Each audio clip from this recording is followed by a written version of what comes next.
සුබ දවසක් හැමෝටම. මං අද මගේ නිවාඩු දවසේ ඇවිල්ලා පොඩි ගමනක් යනවා. මං දැන් ඉන්නේ මැක්ස් මෙට්‍රෝ ස්ටේෂන්. බලමු මං අද කොහෙද යන්නේ කියලා. මම මෙතනින් පටන් අරගෙන මම යන්නේ ජබලැලි මෙට්‍රෝ ස්ටේෂන් එකට. යනවා.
මම දැන් ඇවිල්ලා ඉන්නේ ඉබන් බදූතා මෙට්‍රෝ ස්ටේෂන් එකට.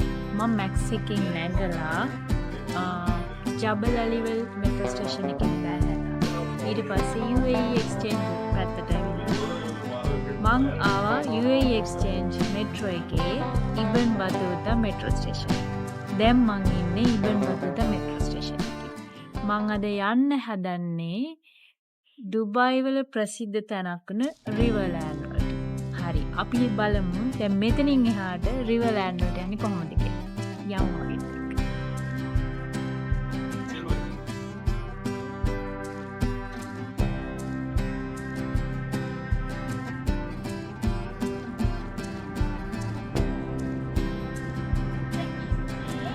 ඉබන් බදූතා බස් ස්ටෑන්ඩ් එක.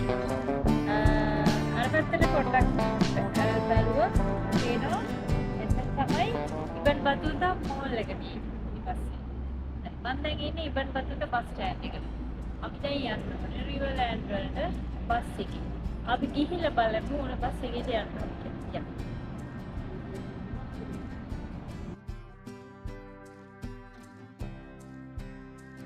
මම ඕනේ රිවර්ලෑන්ඩ් වලට මම යන්න ඕනේ මෙන්න මේ බස් එකේ DPR1. මේක බස් ස්ටේෂන්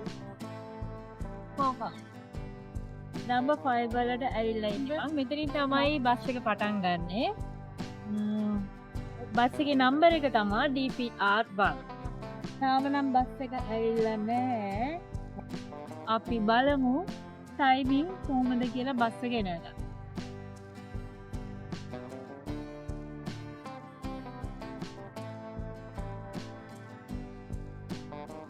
අපි රිවර් අයිලන්ඩ් යන්න ඕන බස් එක දැන් ඇවිල්ලා තියෙන්නේ. මේක තමයි රිවර් අයිලන්ඩ් යන්න ඕන බස් එක DPR1. අපි යමු බස් එකට දැන්.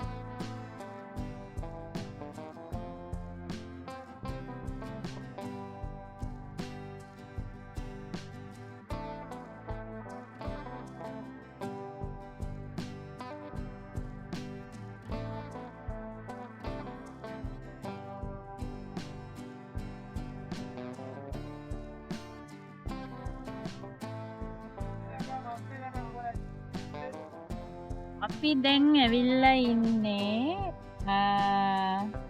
මේක කියන්නේ රිවර්ලෑන්ඩ්. හරි? දැන් රිවර්ලෑන්ඩ් එකට ආවා. මෙන්න බස් එකෙන් ඇවිල්ලා මම බැස්සා. දැන් මේකේ තියෙනවා ගොඩක් ඒවා බලන්න. මේකේ තියෙනවා ලෙගෝලෑන්ඩ්, එතකොට ෆ්‍රෙන්ච් අයිලන්ඩ් මේ එක කොටසක් විතරයි. අපි දැන් ඉන්නේ මෙතන බස් එකෙන් බස් යන මේ බස් ස්ටොප් එක තමයි ඩුබායි රිවර්ලෑන්ඩ් පාක් ඇන්ඩ් රිසෝට් 1 කියන එක. මෙතනින් තමයි මම දැන් බහලා ඉන්නේ. අපි ඉස්සරහට යමු. මොනවද මේක අපිට බලන්න තියෙන්නේ කියලා. හරි. අපි දැන් ඇවිල්ලා ඉන්නේ රිවර්ලෑන්ඩ් එන්ට්‍රන්ස් එක ළඟට. පේනවද මෙතන රිවර්ලෑන්ඩ් එන්ට්‍රන්ස් එක? අපි චුට්ටක් ඉස්සරහට යමු. අපිට බලා ගන්න පුළුවන් රිවර්ලෑන්ඩ් එන්ට්‍රන්ස් එක. අපි දැන් ඉන්නේ රිවර්ලෑන්ඩ් එන්ට්‍රන්ස් එක ඉස්සරහ. යා.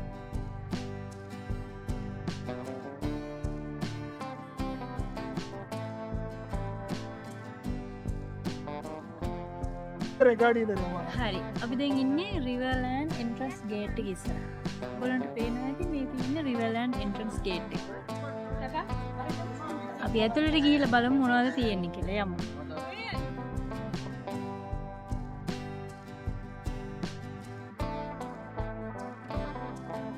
අපි දැන් රිවර්ලෑන්ඩ් ගේට් එකෙන් ඇතුළට ආවා. මේකේ විශේෂ දෙයක් තියෙනවා කියන්න ඕනේ.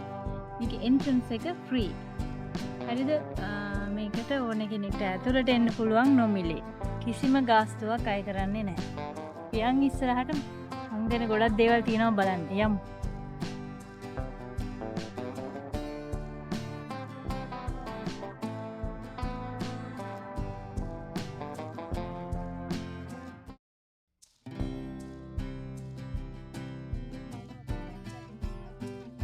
හරි. අපි දැන් ඉන්නේ ඩුබායි රිවර්ලෑන්ඩ් එකේ ඩිරෙක්ෂන් බෝඩ් එක ළඟ. මේ පැත්තේ තියෙන්නේ ඩයිනෝ. මට පේනවා අර පැත්තේ ඩයිනෝසර් ස්කෙච් එකක් තියෙනවා. එතකොට මේකේ තියෙනවා ලෙගෝලෑන්ඩ් ඩුබායියේ කිඩ්ස් ඒරියා එකක් එහෙම. ඒ වගේම මේක එක කොටසක් තමයි ෆ්‍රෙන්ච් විලේජ්. ඒක තියෙන්නේ මේ පැත්තේ. අපි ඉස්සලා මේ පැත්තට යමු. පියමු මේ පැත්තට.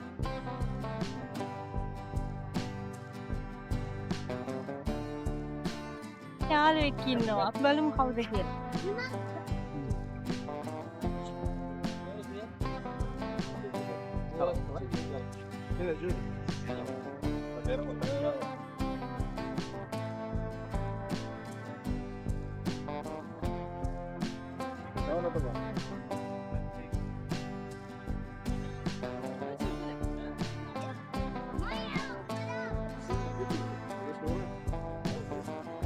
ඩයිනෝසර් යාළුවෙක්.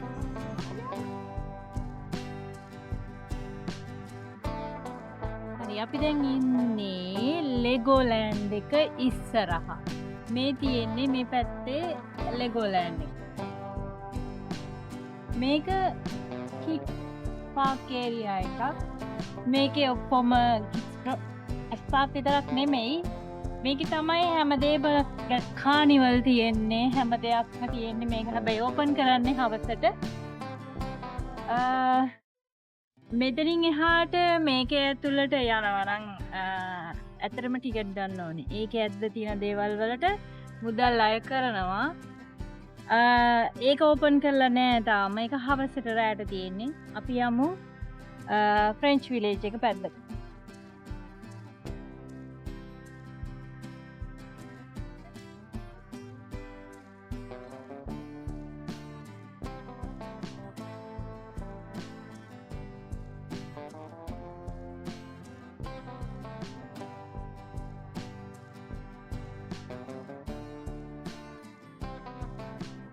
අපි දැන් ඉන්නේ ෆ්‍රෙන්ච් විලේජ් එක ළඟ.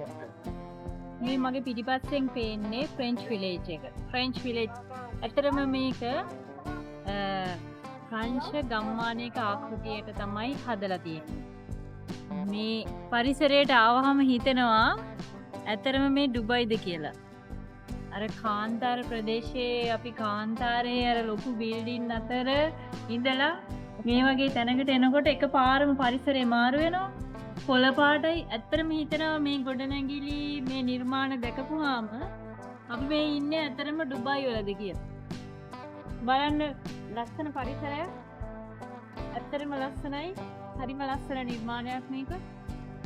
ඕන කෙනෙක්ට ඇවිල්ලා නොමිලේම නරඹන්න පුළුවන්. මම කියනවා හැම කෙනාටම ඩුබායි වල ඉන්න මෙතෙන්ට එන්න ඇවිල්ලා බලන්න කියලා. හරිම ලස්සනයි. අපි යමු ඉස්සරහට. තවත් දේවල් තියෙනවා බලන්න.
දවසට මගේ සවාරිය අවසන්.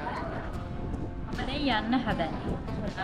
ඇත්තටම මේක බලන්න ගොඩක් දේවල් තියෙනවා. එක දවසක් බලලා ඉවර කරන්න අමාරුයි. ඒ නිසා මම ආය දවසකත් එන්න හිතුවා. ඇත්තටම මේක හවස් වරුවේ තමයි ගොඩක් ලස්සන. මොකද ලයිට්ස් දාලා එළිය කරපුවාම ගොඩක් ලස්සන. ඉතින්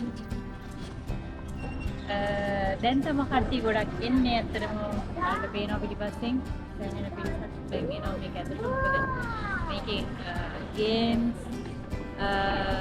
ගේම්ස් ෆෝන් ඒ දේවල් ඔක්කොම පටන් ගන්නේ කානිවල් ඒ හැමදේම පටන් ගන්නේ හවස. ඉතින් මම ඩයිනෝසර් එක ෆොටෝ ගැහුවා. එතකොට ඇතුලේ ඇවිද්දා. එහෙනම් මම හැමෝටම ආරාධනා කරනවා දුබයි වල ඉන්න අයට මේ වගේ ලස්සන තැනකට ඉන්න. මේ පරිසරය අත්විඳින්න. මොකද අපි අර බිල්ඩින් අතර ගෙවන ජීවිතේ මොහොතකට අමතක වෙනවා මේ වගේ ලස්සන පරිසරයකට ආවම. පොළ පාට පරිසරයක් දකින්න පුළුවන්. වතුර ලස්සනට දකින්න පුළුවන්. හරි ලස්සන භූමි දර්ශනයක් තියෙන තැනක්. ඉතින් ඒ නිසා හැමෝටම ආරාධනා කරනවා මම මේකට දුබයි වල ඉන්න පුළුවන් වෙලාවකට විවේක වෙලාවකට. එහෙනම් මම ඉල්ලනවා අවසානට මගේ මේ වීඩියෝ එක බලන්න, ලයික් කරන්න, මගේ channel එක subscribe කරන්න කියලා හැමෝටම මම ඉතින් තවත් දවසක ආයෙ වීඩියෝ එකකින් හම්බෙන්නම්.